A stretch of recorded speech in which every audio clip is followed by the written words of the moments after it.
Deion Sanders says that he believes Travis Hunter and Shedeur Sanders should go 1-2 in the NFL draft, but I don't think he thinks that's going to happen either.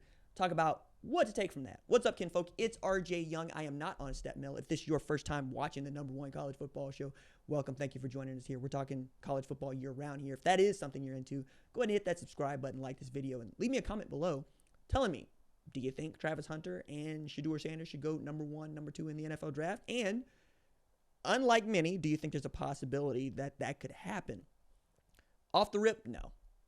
The needs are going to be at quarterback, right? They're always going to be at quarterback. That's why we always talk about quarterbacks. That's why you see quarterbacks in headlines all the time. Everybody wants to talk about a quarterback. Everybody understands that quarterback is the most important position in all of sports and the highest paid position as a player in all of sports, and many times just period, right?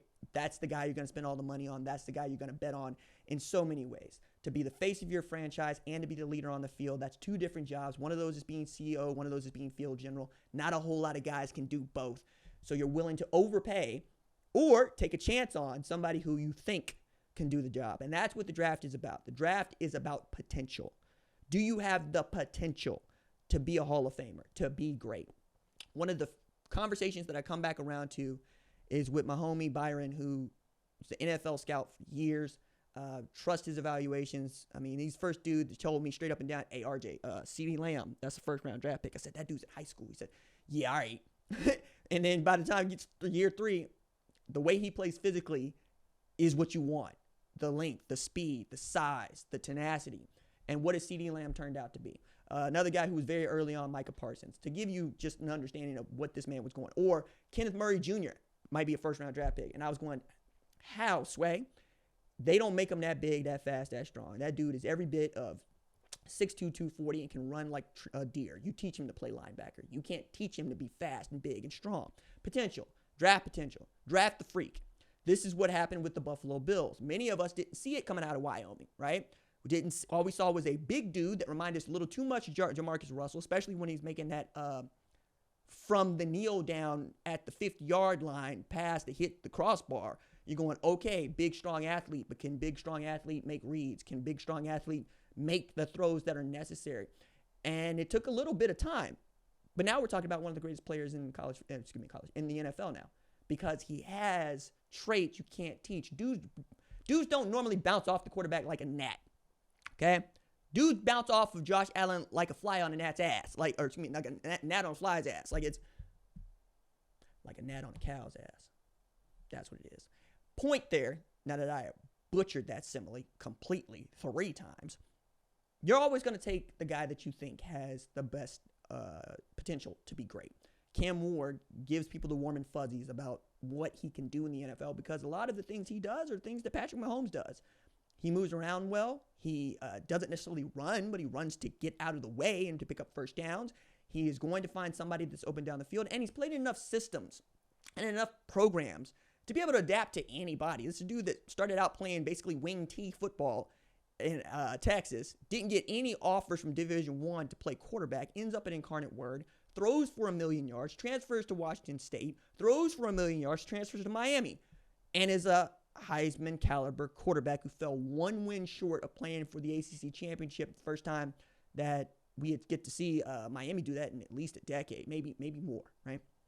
It's kind of like the dude that is been serving all over and ends up at Waffle House, and all of a sudden, oh my God, that dude can cook and serve, and we all love that, right? Because he also got, he got the jar on top of the refrigerator, and if you don't know what's in the jar, you ain't never been to no Waffle House, and if you ain't never been to no Waffle House, I don't know what you're even doing here. Like maybe you ain't got no Waffle House, maybe you IHOP person, International House of Pancakes. I'll be doing that, but that's only when there ain't no Waffle House. There's a Waffle House in the city, and there is one about 2 miles down the road from me. I be hitting it. It's next to the highway, and there's a convenience store on the other side of the through street. So my Waffle House be cracking, just be cracking, especially on holidays, because single people, we just be in there hanging out, whatnot. And if you want to bring a little something in there, especially if it's getting late, ain't nobody gonna say nothing. And the police be down the street. That's how we roll around through here. But I live in East Tulsa, right? East Tulsa is fun. East Tulsa is where my Mexicano brothers and sisters be at. By the way, but Mexicano, Dominican, Not so much Puerto Rico. They go up to New York more than anything else. But if you want to talk about how to get down in Mexico, come see me down here, dog. I am so enthusiastic about the idea of Travis Hunter going number one because I think that's Shohei Ohtani. I think that guy has everything in him to go both ways if they want to let him. Are they going to let him is the question here. Can the man catch 100 balls and make 20 tackles, 2 picks in the NFL? Yes, with his eyes closed.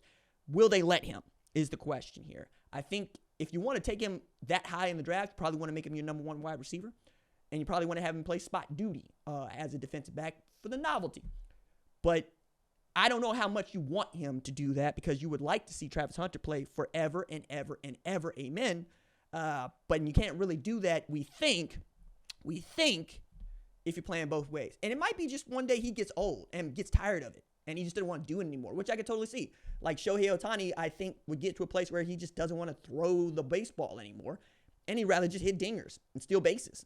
Yeah, I can see that too, which is why I'm eating up every bit of him throwing pitches for as long as I can. That's why I'm going to eat up every bit of Travis Hunter going both ways for as long as I can.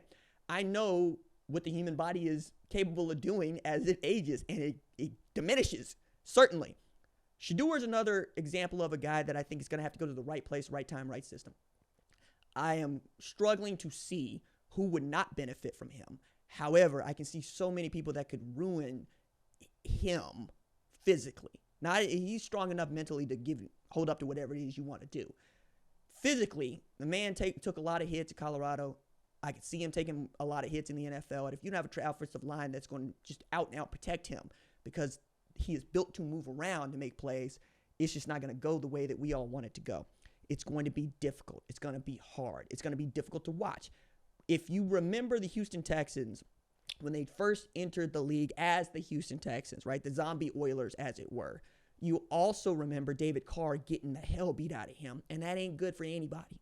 It ain't good for us, it ain't good for him. We didn't like watching it. It's not great football. You got to be able to protect a quarterback, number one, and you got to be able to protect a quarterback who doesn't get the ball out as quickly as you would like. And it's Shedeur Sanders, because he is going to go through his reads, going to make a play. That said, I used to say the same thing about Jaden Daniels. And I think that Shedeur Sanders has it within him to be as good as Jaden Daniels was with the Commanders.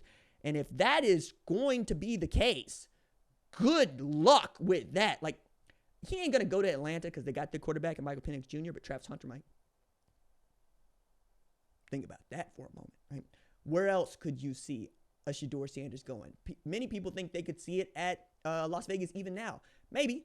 I think that would also help. I think that would be pretty good for them because Pete Carroll wants to run the football and you're going to get play action pass, and that denotes you just getting the ball out on time, and Shedeur can do that. Whereas if you put it all on his shoulders in year one, I don't know that's something you want to do. Let the offense evolve. Let it build around him. And then let's see what we got.